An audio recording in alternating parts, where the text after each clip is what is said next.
ಓಂ ಸದ್ಗುರುನಾಥ ಶರಣಂ ಜಯ ಜಯ. ಓಂ ಸಚ್ಚಿದಾನಂದ ಶರಣಂ ಜಯ ಜಯ. ಎಲ್ಲರಿಗೂ ನನ್ನ ನಮಸ್ಕಾರಗಳು.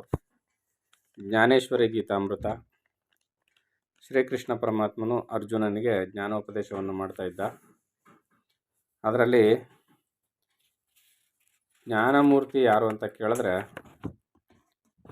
ಚಿತ್ತಸ್ಥೈರ್ಯವನ್ನು ಯಾರು ತಾಳಿರ್ತಾರೋ, ಮನಸ್ಸನ್ನು ಯಾರು ಬಿಗಿ ಹಿಡ್ದಿರ್ತಾರೋ, ಅಂದರೆ ಮನಸ್ಸನ್ನು ಯಾರು ನಿಗ್ರಹ ಮಾಡಿರ್ತಾರೋ, ಮತ್ತು ಅಂತಃಕರಣವನ್ನು ಶುದ್ಧವನ್ನಾಗಿ ಮಾಡಿಕೊಂಡು ಆ ಶುದ್ಧವಾದ ಅಂತಃಕರಣವನ್ನು ನಿಗ್ರಹದಲ್ಲಿಟ್ಟುಕೊಂಡಿರುವವನು, ಅವನು ಸಮಸ್ಥಿತಿಯಲ್ಲಿ ಇಟ್ಕೊಂಡಿರ್ತಾನಲ್ಲ ಅಂಥವನು ಜ್ಞಾನಮೂರ್ತಿ ಅಂತ ತಿಳಿ ಅರ್ಜುನ ಅಂತ ಪರಮಾತ್ಮ ಹೇಳ್ತಾ ಇದ್ದ. ಮುಂದುವರೆದು ಹೇಳ್ತಾನೆ, ವಿಷಯಗಳ ಉಪಭೋಗವನ್ನು ವಿಷದಂತೆ ಧೀಕರಿಸುತ್ತಾ ಸಂಪೂರ್ಣ ವಿರಕ್ತನಾಗಿ ಎಚ್ಚರಗೊಂಡ ಮನಸ್ಸುಳ್ಳವನೇ ಜ್ಞಾನಿಯು. ಇಲ್ಲಿ ಎಚ್ಚರಗೊಂಡವನು ಅಂತ ಹೇಳ್ತಾ ಇದ್ದಾರೆ. ಇಲ್ಲಿ ವಿಷಯಗಳ ಉಪಭೋಗವನ್ನು ವಿಷದಂತೆ ಧಿಕ್ಕರಿಸುತ್ತಾ ಅಂದರೆ ವಿರೋಧಿಸ್ತಾ, ವಿಷಯಗಳ ಉಪಭೋಗವನ್ನು, ವಿಷವನ್ನು, ಈಗ ಯಾರಾದರೂ ವಿಷ ಕೊಟ್ಬಿಟ್ಟು ಕುಡಿ ಅಂದರೆ ಕುಡಿತೀವ, ಅದನ್ನು ವಿರೋಧಿಸ್ತೀವಿ, ದೂರ ಬಿಸಾಕ್ತೀವಿ, ಮುಟ್ಟೋದು ಇಲ್ಲ. ಅದೇ ರೀತಿಯಲ್ಲಿ ಇಂದ್ರಿಯಗಳ ಮೂಲಕ ವಿಷಯ ಸುಖವನ್ನು ನಾವು ಅನುಭವಿಸುವುದಕ್ಕೆ ವಿರೋಧ ವ್ಯಕ್ತಪಡಿಸಬೇಕೇ ಹೊರತು ಅದಕ್ಕೆ ಮುಗಿಬೀಳಬಾರ್ದು. ಯಾರು ವಿಷದಂತೆ ಅದನ್ನು ಧಿಕ್ಕರಿಸುತ್ತಾ ಸಂಪೂರ್ಣ ವಿರಕ್ತನಾಗಿ ಅಂದರೆ ವೈರಾಗ್ಯಶಾಲಿಯಾಗಿ ಎಚ್ಚರಗೊಂಡ ಮನಸ್ಸುಳ್ಳವನೇ ಜ್ಞಾನಿಯು. ಎಚ್ಚರಗೊಂಡ ಮನಸ್ಸುಳ್ಳವನು ಅಂದರೆ ನಾವೆಲ್ಲ ಎಚ್ಚರಗೊಂಡ ಮನಸ್ಸಿನವರಲ್ವ ಅಂದರೆ ಖಂಡಿತವಾಗಿಯೂ ಎಚ್ಚರಗೊಂಡ ಮನಸ್ಸಿನವರು ಆಗಿಲ್ಲ. ಯಾಕಂದರೆ ಇದಕ್ಕೆ ಒಂದು ಆಗಾಗ ಉದಾಹರಣೆ ಕೊಡ್ತಕ್ಕಂಥ ಒಂದು ಕತೆ.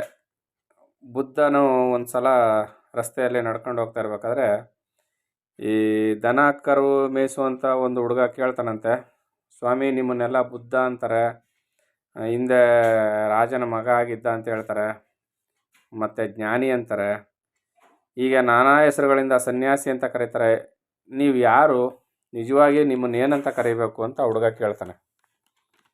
ಅದಕ್ಕೆ ಬುದ್ಧ ಹೇಳ್ತಾನೆ, ನಾನು ಎಚ್ಚರಗೊಂಡವನು, ಜಾಗೃತನಾದವನು ಅಂತ ಹೇಳ್ತಾನೆ. ಅದರ ಅರ್ಥ ಇಲ್ಲಿ ಪ್ರಾಪಂಚಿಕವಾದ ನಶ್ವರವಾದ ಸುಖಭೋಗಗಳಲ್ಲಿ ಮೈ ಮರೆತಿರುವವನು ಅಜ್ಞಾನಿ, ನಿದ್ರೆ ಮಾಡ್ತಿರುವವನು ಅಂತ ಅರ್ಥ. ಪ್ರಾಪಂಚಿಕ ವಿಚಾರಗಳಿಂದ ವಿರಕ್ತನಾದವನು ಅವನು ಎಚ್ಚರಗೊಂಡ ಮನಸ್ಸುಳ್ಳವನು. ಅದಕ್ಕೆ ಜ್ಞಾನಿ ಎಲ್ಲಿ ಎಚ್ಚರವಾಗಿರ್ತಾನೋ, ಪ್ರಾಪಂಚಿಕ ಸುಖಭೋಗಗಳನ್ನು ಅನುಭವಿಸ್ತಕ್ಕಂಥ ವ್ಯಕ್ತಿ ಅಲ್ಲಿ ನಿದ್ರೆ ಮಾಡ್ತಿರ್ತಾನೆ. ಜ್ಞಾನಿ ಎಲ್ಲಿ ನಿದ್ರೆ ಮಾಡ್ತಿರ್ತಾನೋ ಅಲ್ಲಿ ಪ್ರಾಪಂಚಿಕನು ಎಚ್ಚರವಾಗಿರ್ತಾನೆ. ಪ್ರಾಪಂಚಿಕನು ನಿದ್ರೆ ಮಾಡುವ ಜಾಗದಲ್ಲಿ ಜ್ಞಾನಿ ಎಚ್ಚರವಾಗಿರ್ತಾನೆ. ಈ ರೀತಿಯಲ್ಲಿ ಹೇಳ್ತಾರೆ. ವಾಂತಿ ಮಾಡಿದ ವಸ್ತುವನ್ನು ಕಂಡವನ ಬಾಯಲ್ಲಿ ನೀರೂರದಿರುವಂತೆ ನೋಡಿ. ಈಗ ಯಾರಾದರೂ ವಾಂತಿ ಮಾಡಿದ್ರೆ ಅದನ್ನು ನೋಡಿ, ಅಯ್ಯೋ ಒಳ್ಳೆ ರಸಗುಲ್ಲ ಇದ್ದಂಗಿದೆ ಅಂತ ಯಾರ ಬಾಯಲ್ಲಾದ್ರೂ ನೀರು ಬರುತ್ತಾ? ಈ ವಿಷಯ ವಸ್ತುಗಳ ಸುಖವನ್ನು ನೋಡಿದಾಗಲೂ ಕೂಡ ಅದೇ ರೀತಿಯಲ್ಲಿ ನಮಗೆ ಭಾವನೆ ಆಗಬೇಕು. ಒಂದು ಸಲ ಈ ಸಿದ್ಧಾರೂಢರು, ಹುಬ್ಬಳ್ಳಿ ಸಿದ್ಧಾರೂಢರ ಮಠದಲ್ಲಿ ಒಬ್ಬ ಶಿಷ್ಯ ಬಂದು ಸೇರಿಕೊಂಡಿದ್ದ. ಆತನಿಗೆ ಕಬೀರ ಅಂತ ಹೆಸರಿಟ್ಕೊಂಡಿದ್ರು ಸಿದ್ಧಾರೂಢರು. ಆದರೆ ಕಾಲಕ್ರಮೇಣ ಆತನನ್ನು ಹುಡುಕೊಂಡು ಆತನ ಸಂಬಂಧಿಕರುಗಳೆಲ್ಲ ಅಲ್ಲಿಗೆ ಬರ್ತಾರಂತೆ, ಇವನು ಇಲ್ಲಿದ್ದಾನೆ ಅಂತ ಹೇಳ್ಬಿಟ್ಟು ಪತ್ತೆ ಮಾಡಿ ಆತನನ್ನು ತಿಳಿದು ಗುರುವನ್ನು ಭೇಟಿ ಮಾಡಿ, ಸಿದ್ಧಾರೂಢರನ್ನ ಭೇಟಿ ಮಾಡಿ, ಸ್ವಾಮಿ ಇವರು ನಮ್ಮ ಮಹಾರಾಜರು, ಇವರು ಇಲ್ಲಿಗೆ ಬಂದುಬಿಟ್ಟಿದ್ದಾರೆ, ಇವ್ರನ್ನ ಕಳಿಸ್ಕೊಡಿ ಅಂತ ಕೇಳ್ತಾರೆ. ಅದಕ್ಕೆ ಅವರು ಸಿದ್ಧಾರೂಢರು ಕೇಳ್ತಾರೆ, ಕಬೀರ ಏನು ಮಾಡ್ತೀಯಪ್ಪ ಅಂತ. ಗುರುಗಳೇ ನೀವೇನು ಹೇಳ್ತೀರಿ ಹಂಗೆ ಮಾಡ್ತೀನಿ ಅಂತ ಹೇಳಿದಾಗ, ಒಂದು ಸಲ ವಾಂತಿ ಮಾಡೋದನ್ನು ಮತ್ತೆ ತಿನ್ನಕ್ಕೆ ಹೋಗ್ತಾರೇನೋ ಅಂತ ಕೇಳ್ತಾರೆ. ಆಗ ಕಬೀರ ಅಂತ ಅನಿಸ್ಕೊಂಡಿದ್ದ ಆ ವ್ಯಕ್ತಿ ಹೇಳ್ತಾರೆ, ಆ ರಾಜ್ಯ ವಸ್ತು ಸುಖ ಭೋಗದ ವಸ್ತುಗಳು ಎಲ್ಲ, ರಾಜ್ಯ ಕೋಶ ಎಲ್ಲ ನೀವೇ ಇಟ್ಕೊಳ್ಳಿ ಅಂತೇಳಿ ಅದನ್ನು ಅವರು ತ್ಯಾಗ ಮಾಡಿಬಿಡ್ತಾರೆ. ಆ ರೀತಿಯಲ್ಲಿ ವಾಂತಿ ಮಾಡಿದ ವಸ್ತುವನ್ನು ಕಂಡವನ ಬಾಯಲ್ಲಿ ನೀರೂರದಿರುವಂತೆ, ಸತ್ತವನನ್ನು ಯಾರು ಸಂತೋಷದಿಂದ ಆಲಂಗಿಸಿಕೊಳ್ಳದಿರುವಂತೆ, ಅಥವಾ ವಿಷವನ್ನು ಕುಡಿಯದಿರುವಂತೆ, ಉರಿಯುತ್ತಿರುವ ಮನೆಯಲ್ಲಿ ಯಾರೂ ವಾಸಿಸದಿರುವಂತೆ, ದೊಡ್ಡ ಹುಲಿ ಇರುವ ಗುಹೆಯನ್ನು ಯಾರೂ ಪ್ರವೇಶಿಸದಿರುವಂತೆ, ಅಥವಾ ಕರಗಿರುವ ಲೋಹರಸದಲ್ಲಿ ಯಾರೂ ಧುಮುಕದಿರುವಂತೆ. ಕರಗಿರುವ ಲೋಹರಸದಲ್ಲಿ ಯಾರೂ ಧುಮುಕದಿರುವಂತೆ ಅಂದರೆ, ಈಗ ಕಬ್ಬಿಣವನ್ನು ಚೆನ್ನಾಗಿ ಕಾಯಿಸಿದ್ರೆ ಅದೇನಾಗುತ್ತೆ, ತೆಳು ಪದಾರ್ಥ ದ್ರವ ರೂಪದಲ್ಲಿ ಇರ್ತದೆ ಲೋಹರಸ.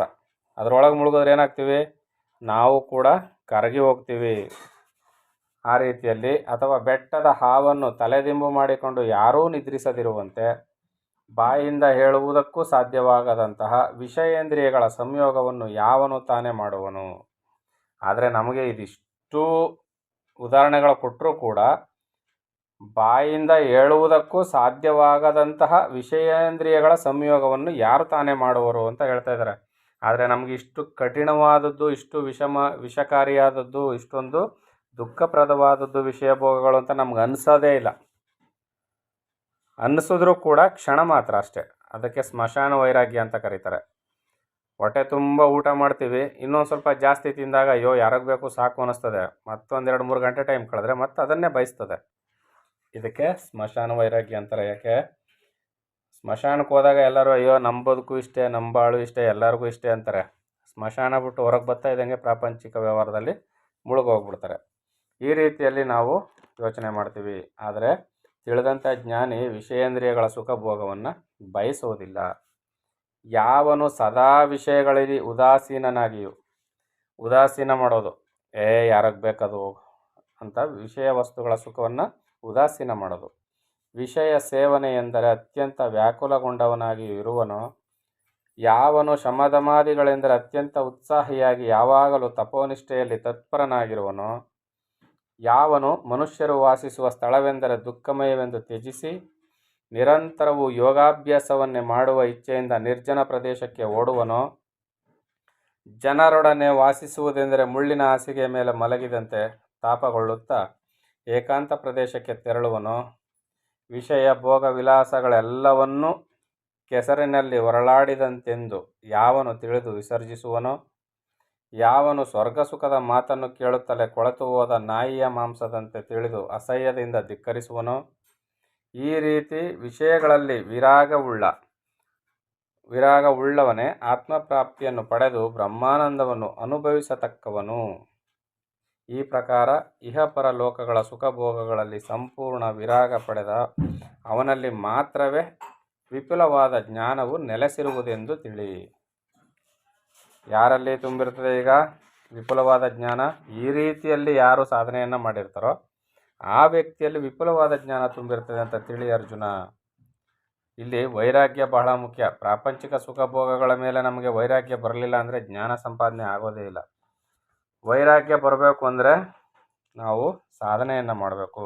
ಎಲ್ಲವನ್ನು ಅನುಭವಿಸೋದ ಮೇಲೆ ವೈರಾಗ್ಯ ಬರುತ್ತೆ ಅಂತ ಹೇಳ್ತಾರೆ, ಅದೆಲ್ಲ ಸುಳ್ಳು. ಅನುಭವಿಸ್ತಾ ನಮಗೆ ಭೋಗದ ಬಯಕೆ ಇಚ್ಛೆ ಜಾಸ್ತಿ ಆಗುತ್ತೆ ಹೊರತು ನಮಗೆ ಬಯಕೆ ಕಮ್ಮಿ ಆಗೋದಿಲ್ಲ.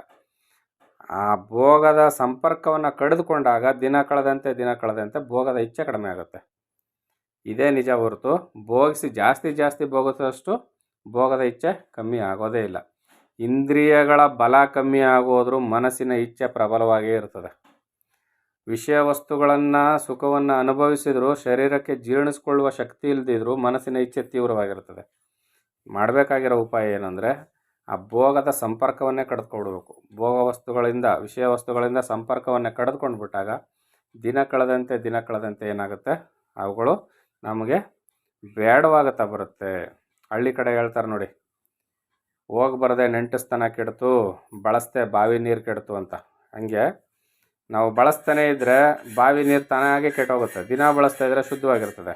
ನೆಂಟಸ್ತಿಗೆನೂ ಅಷ್ಟೇ, ಹೋಗ್ತಾ ಬರ್ತಾ ಇದ್ದರೆ ಏನಾಗುತ್ತೆ, ನೆಂಟರು ಸಂಬಂಧಗಳು ಉಳಿತವೆ. ಯಾವಾಗಲೂ ವರ್ಷಕ್ಕೋ 2 ವರ್ಷಕ್ಕೋ 3 ವರ್ಷಕ್ಕೋ ಒಂದು ಸಲ ಹೋಗ್ತಾ ಬರ್ತಾ ಇದ್ದರೆ ಆ ಸಂಬಂಧಗಳಲ್ಲಿ ಅಂಥ ಹುರುಳಿರೋದಿಲ್ಲ, ಗಟ್ಟಿತನ ಇರೋದಿಲ್ಲ. ಈ ರೀತಿಯಲ್ಲಿ ವಿಷಯ ಭೋಗಗಳನ್ನು ಕೂಡ ಈ ರೀತಿಯಲ್ಲಿ ನಾವು ದೂರೀಕರಿಸಿದ್ದೇ ಆದರೆ ನಮಗೆ ಆತ್ಮಜ್ಞಾನವನ್ನು ಕೂಡ ಪಡೆದುಕೊಳ್ಳಲಿಕ್ಕೆ ಸಾಧ್ಯ ಆಗುತ್ತೆ.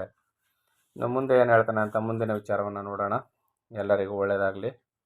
ಓಂ ಸದ್ಗುರುನಾಥ ಶರಣಂ ಜಯ ಜಯ. ಓಂ ಸಚ್ಚಿದಾನಂದ ಶರಣಂ ಜಯ ಜಯ.